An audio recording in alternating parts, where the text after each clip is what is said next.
1947 में बलोचों और मोहम्मद अली जिन्ना के संबंधों में कड़वाहट आ गई।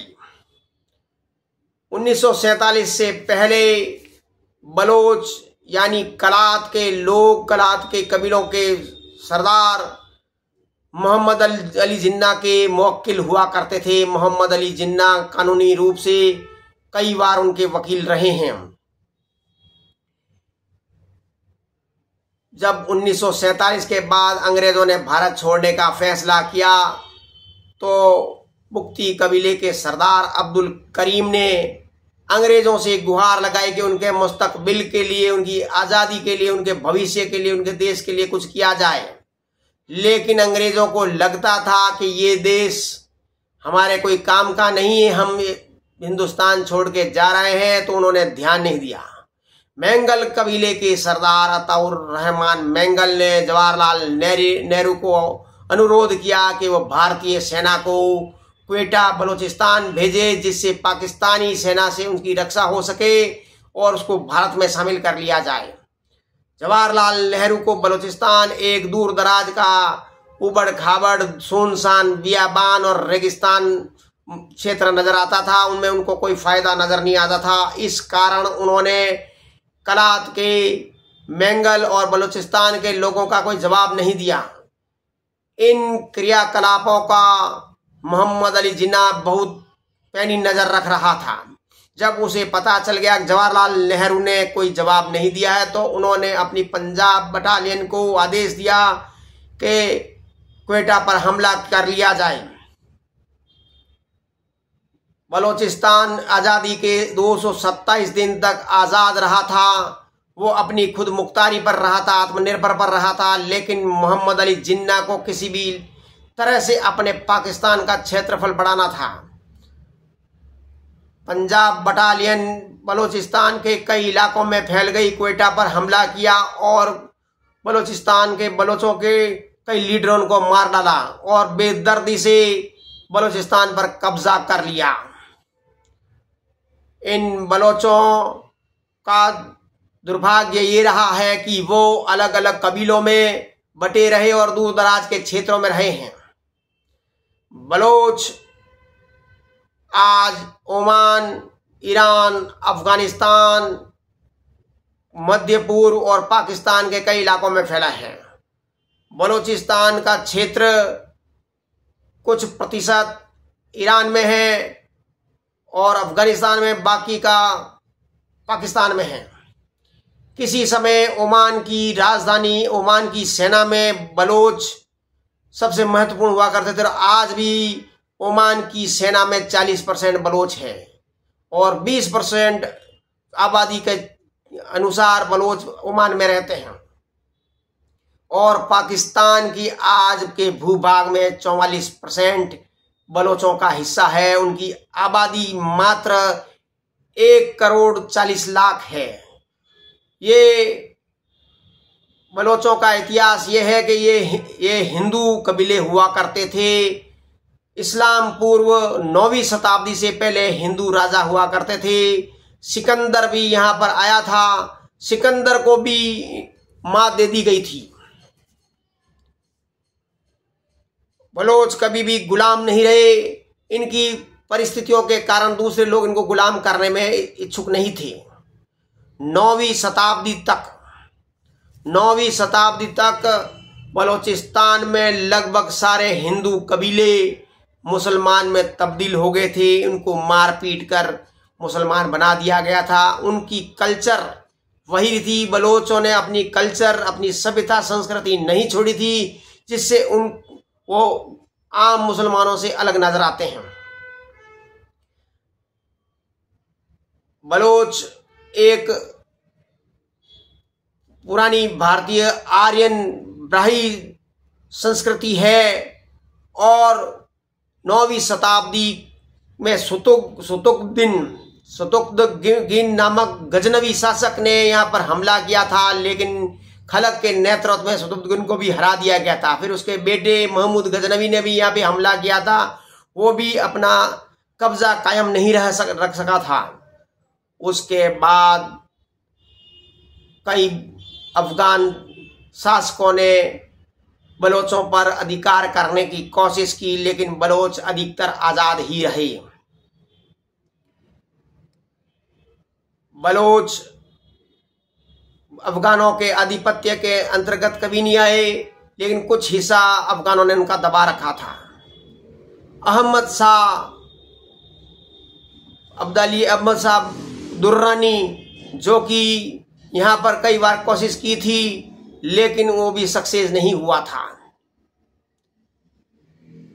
पानीपत की तीसरी लड़ाई में अहमद शाह अब्दाली ने हिंदुस्तान पर हमला किया था, और पानीपत की तीसरी लड़ाई में मराठों और अफगानों के बीच में जो युद्ध हुआ था उसमें मराठों को भारी शिकस्त मिली थी। अफगानों को बहुत ज्यादा नुकसान हुआ था, लेकिन मराठों का जो नुकसान हुआ, जो महाराष्ट्र के एक एक घर तबाह हुआ था। अहमद शाह अब्दाली इन मराठों को गिरफ्तार करके अपने साथ अफगानिस्तान ले जाना चाहता था।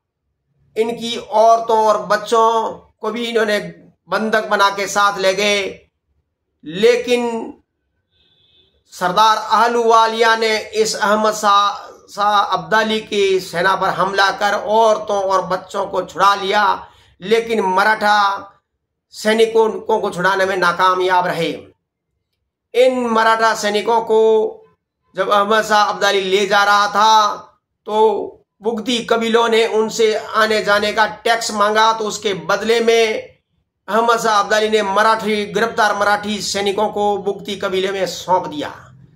आज अलग अलग कबीलों की जो कल्चर मिलती, वहां पे मराठा सैनिकों की भी मराठा कल्चर भी मिलती है, जो कहाँ महाराष्ट्र और कहाँ मराठा बलूचिस्तान।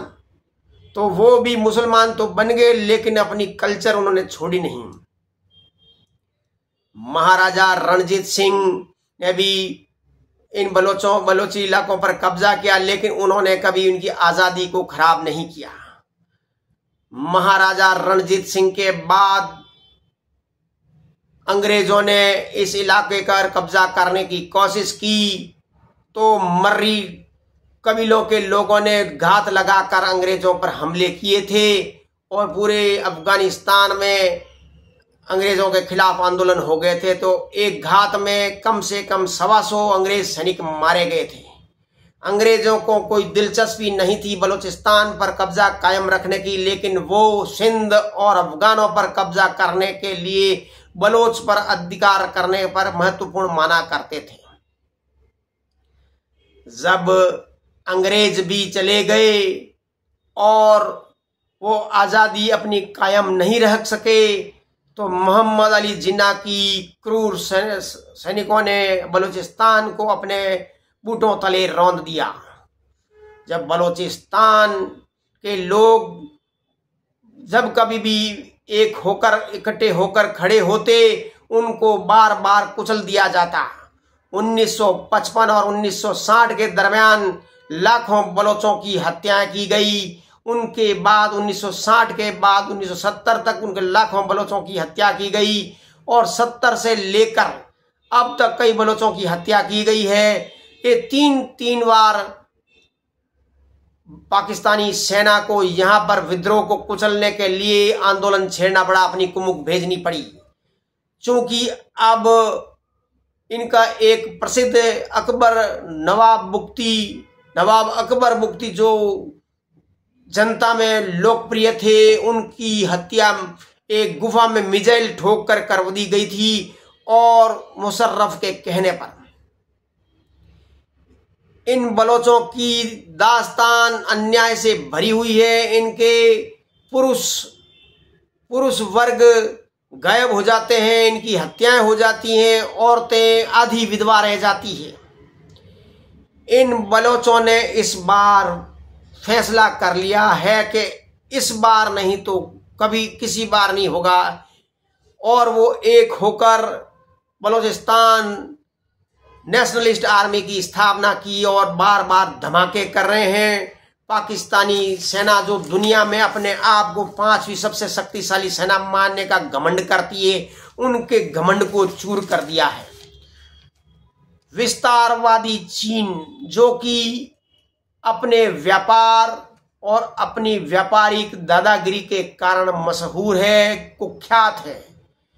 उसने इन पाकिस्तानियों के लालच और कमीनापन की हद को देखकर उनसे दोस्ती का हाथ शुरुआत से बढ़ाता रहा है।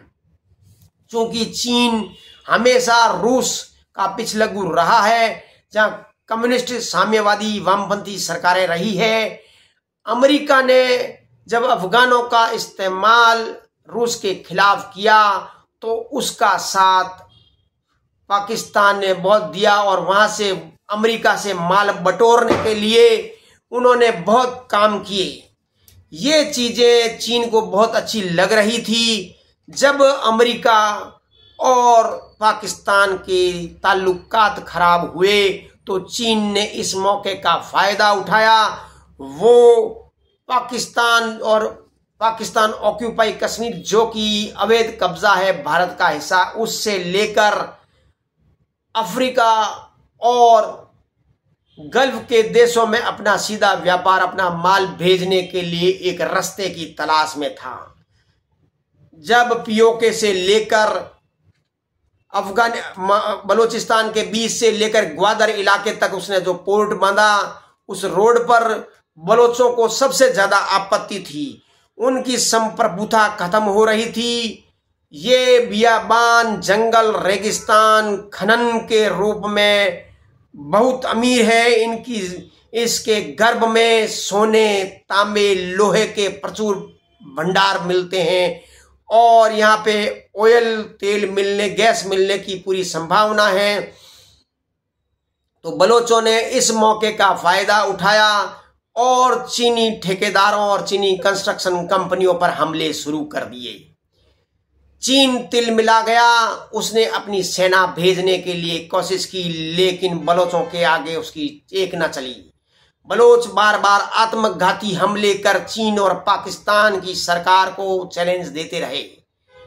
अब ये युद्ध के रूप में हो चुका है। खुले आम बलोच कहते हैं कि वो पाकिस्तान नहीं है, वो आजाद मुल्क है और वहां से पाकिस्तानी सेना को खदेड़ देंगे।